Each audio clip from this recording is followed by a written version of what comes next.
আসসালামু আলাইকুম। কাছে এবং দূরে যে যেখান থেকে আমার ভিডিওটি দেখছেন আশা করি সকলে ভালো আছেন। আজকে আমি আপনাদের চিজ কাবাব বানিয়ে দেখাবো। এই চিজ কাবাবটি মুখে দেওয়ার সাথে সাথেই স্বাদের ব্লাস্ট হবে মুখে। সন্ধ্যার নাস্তা বা বাচ্চাদের টিফিনও এই কাবাব দিতে পারেন। চলেন সেই কাবাব রেসিপিটি দেখে নেওয়া যাক। আশা করছি কাবাব রেসিপিটি সবার কাছে ভালো লাগবে। যদি ভালো লেগে থাকে চ্যানেলটি সাবস্ক্রাইব করে আমার পাশে থাকতে পারেন। প্রথমেই আমি 200 গ্রাম পরিমাণ কাবাব কিমা নিয়ে নিলাম। 1 কাপ পরিমাণ পেঁয়াজ কুচি, 6-7টা কাঁচামরিচ কুচি, সাথে একটি স্বাভাবিক তাপমাত্রায় রাখা ডিম নিয়ে নিলাম। কেউ চাইলে ঝালের পরিমাণ বাড়িয়ে কমিয়ে নিতে পারেন। এবার সম্পূর্ণ মিশ্রণটি হাতের সাহায্যে আমি খুব ভালোভাবে মেখে নিলাম। কাবাবের স্বাদ আরও বৃদ্ধি করার জন্য আমি একটা 2 চামচ পরিমাণ কাবাব মশলা দিয়ে দিলাম। মশলা দিয়ে আমি আরও একবার ভালোভাবে মেখে নিলাম সম্পূর্ণ মিশ্রণ দিয়ে। এবার কাবাবের শেপ দেওয়ার পালা। প্রথমে আমি 2 হাতের তালুতে রান্নার তেল মেখে নিলাম। এতে করে কাবাবের আকৃতি খুব সুন্দর আসবে এবং কাবাব কোনোভাবে হাতে লেগে থাকবে না। পরিমাণ মতো কাবাবের কিমা আমি হাতে নিয়ে নিলাম।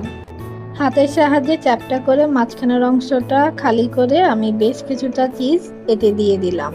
প্রথমে আমি আঙ্গুলের সাহায্যে কাবাবটি গোল আকৃতি দিয়ে দিলাম।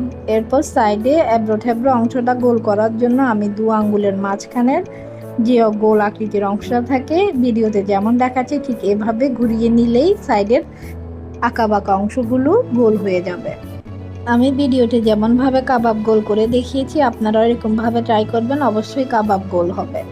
একই নিয়ম অনুযায়ী আমি সবগুলো কাবাব বানিয়ে নিলাম। এখন চুলায় একটি প্যান বসিয়ে নিলাম। পরিমাণ মতো তেল দিয়ে নিলাম।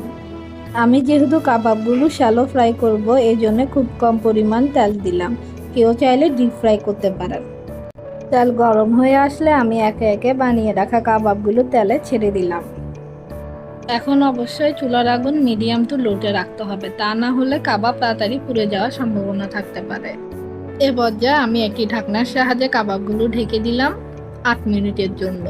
এতে করে কাবাবের ভিতরের চিজগুলো ভালোভাবে মেল্ট হবে এবং কাবাবও ভিতর থেকে ভালোভাবে রান্না করা হবে। ঘড়ি ধরা 8 মিনিট পরে ঢাকনা উঠিয়ে আমি একটি চামচের সাহায্যে কাবাবগুলো উল্টিয়ে দিলাম।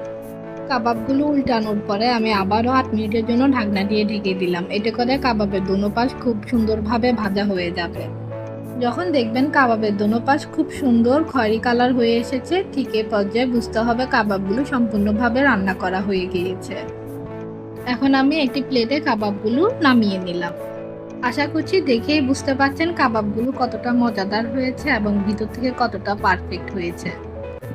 আজ এখানেই বিদায় নিচ্ছি। সকলে ভালো থাকবেন। আল্লাহ হাফেজ।